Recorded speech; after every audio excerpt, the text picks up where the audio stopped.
Heart.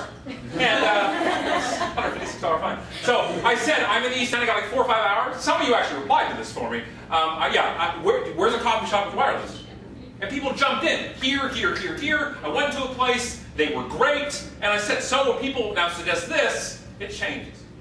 Do they have a right to be upset about people hogging their outlets and the wireless paying $1.50 for coffee for 7 hours? Yeah, I'd be pissed too if I owned the place. Your $1.50 doesn't give you a right to suck electricity all day for me. I get that. But there's ways to approach it.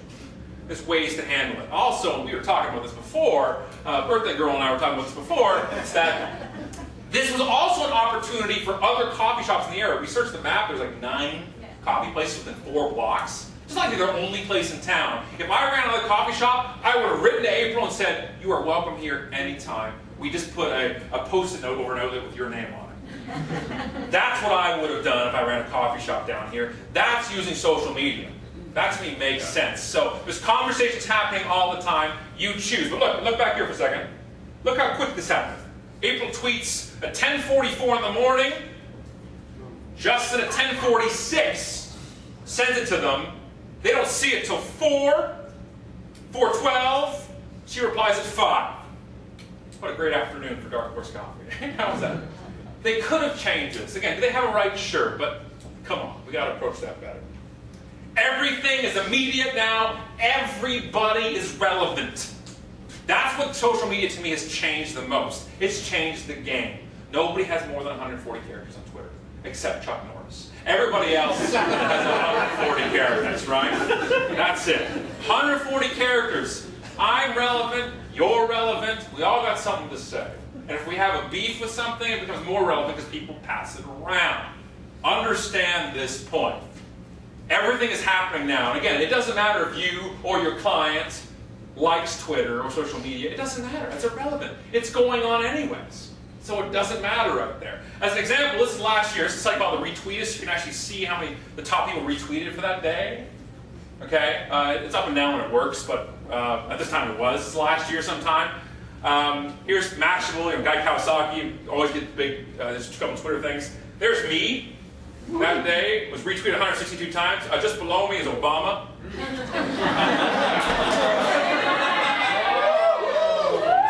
I think he was away that day. That's why he retweeted so much. But that just shows you, right? There's Demi Moore down there too. Take that. But that just shows you it's an even playing field. Right? And this is when I had, I think, 11,000 followers. Right? And I was getting retweeted a lot because of that was my role. That was my job. I just wanted to show you this because this is immediacy and relevancy. I didn't have 50,000 at this time. I was getting retweeted 20 times a day when I had 500 to 1,000 followers.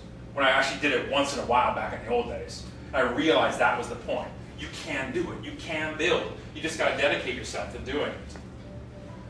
Here we go. I don't like that thing. It's like there's an ice cream truck. And now, I want ice cream. What am I going to do? I don't want more fruit. I want ice cream with chunks of cookie dough, peanut butter. All right. Speaking of trolls, not those that are having ice cream phones, but trolls online are a big thing people always ask about. What a troll? Any of the old school geeks here understand things like IRC chat, message boards. They come on there and just go, "How's your mom?" and run away, right? Just to bait you, just to get you angry. Well, Twitter's fantastic for trolls. Because the problem with Twitter, since you don't need permission to talk to people, is anybody can talk to you anytime. Facebook, if they're a troll, they're just, my buddies are my trolls, but they're funny, so I don't mind that. It's the unknown, it's the keyboard commandos that'll come up there. I get trolls throwing stuff at me almost daily on there, okay? So I get things like this. Am I the only one that finds UnMarketing an annoying blabber about self-prophetic ass? I had to look up self-prophetic. I'm not angry at this tweet. I'm angry he made me go to the dictionary and look up a term. I actually agree with most of this. He's right. I am annoying, and I talk a lot. Self-prophetic just screwed me up a little bit. But here's my choice. If he says that, this guy had like 62 followers. And he says this to me. If he says this, if a man tweets and nobody's there to follow him, does it get tweeted at all? No. Nobody heard it. If I reply to him, now I open it up to all my followers. There are way too many great people on Twitter to spend your time dealing with these douchebags. Okay? Way too many great people on Twitter to ever spend your time. So I didn't tweet to them. I wrote a blog post about it and put this in there and told people not to feed the trolls. So that was a huge thing, is don't feed them. So this was just a mention. I had somebody write to me, this is it's February 24th, this is 4 days ago, right? 5 days ago.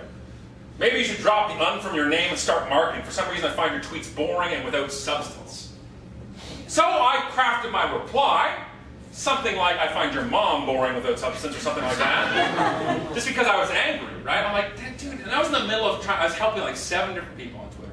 And this guy comes out and says this. And I say to myself, dude, that's not cool. Don't worry, I blurred his eyes so you can't see who he is. And it'd be something Paul, Prick Paul, or something like that. Or something.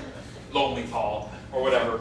I had to realize that the thing is, negativity is loudest always in our ear, right? You do a seminar like this, and we had feedback forms, and like 99 people loved it, and 1 hated it, be like, ah.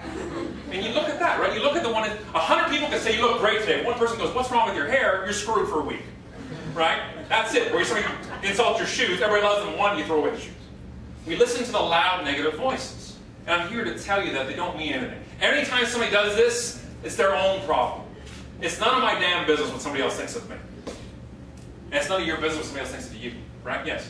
Gary Vaynerchuk doesn't give a damn about anything. Okay, good. Gary V, exactly. He just crushes it every day. Yeah. So if you're running a major brand and you want to respond to those people because you want to convert them to customers, what do you recommend that? Okay, you never want to convert this guy to customer. Fair enough. I never have an urge to convert. I am not the jackass whisperer.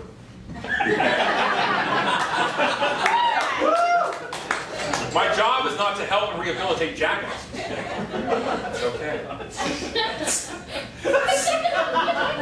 You'll be fine. Don't look at them. It's dominant jackass. Don't look at them. Sorry. My job is to work with people who, if they have an actual complaint or an actual constructive criticism, yes, then talk to them. And if they don't become a customer, people will see it. The problem is, there's people out there, their job is trying to get a rope because they want exposure. And you don't want to lend your credibility to that. So you got to train somebody running a corporate account to say, don't take the bait. Legitimate complaint like, your product doesn't work, it's crap, I'll talk to them, right? But if they say something like this, I don't have time for it, okay? But luckily, through technology, I actually got a webcam photo of this guy after he tweets it, something like this. In his mom's basement. I love the wood paneling, by the way, the dot matrix printer. He either looks like this, and he's very lonely, or he looks like this, and when you're popping 4 collars, right? And the line on this one is, you might be cool, but you ain't 4 popping collar cool, right? Either way, I don't care what either of these people, right? Either way, I don't need to deal with you or the other guy. We need less of them in the world. Focus on those who bring you up, not who try to push you down. It makes sense. The only way I could be where I am today is because of the support of the great people I've gotten there. I have never, in my history of business or in my life, found a resource or a place that has more intelligent, funny, supportive people anywhere than I found on Twitter. Ever. That means it's going for people in this room that I've met as well. It's the greatest place I've found people, and I've been online since '95. It's an incredible resource and too short to spend with dude here. But isn't there an issue of protecting your brand essentially? So will you make that decision based on the number of followers Well, and think, you know what, I have to respond to this because No, if I don't? because the thing is, if it's somebody who's got 1 million followers, okay, and they're actually giving a legit, like when Kevin Smith, great example, last week when Kevin Smith was thrown off Southwest plane because he was too fat, called it, and he just lost his mind on Twitter. And Southwest handled it very well. I don't know if you saw the follower, look it up at Kevin Smith and Southwest Airlines. You'll see it. He came out there and lashed out. Really vulgar, really angry. Southwest had to reply because they were already had a presence in Twitter. So they just handled it really well. Hey, we gave you a call. We'd like to work this out. We're very sorry this happened. We're going to figure it out. Right? So yeah, you can't. Here's the biggest thing, and I thank you for bringing this up. Being silent on Twitter or anywhere else where you have a presence is worse than not being there at all. Okay? If you're not going to use it, don't have an account. Because people will see the account. Like today, I just ranted today about hoarders. Because Roll Up the Rim was the #1 trending topic in Canada because it started, right?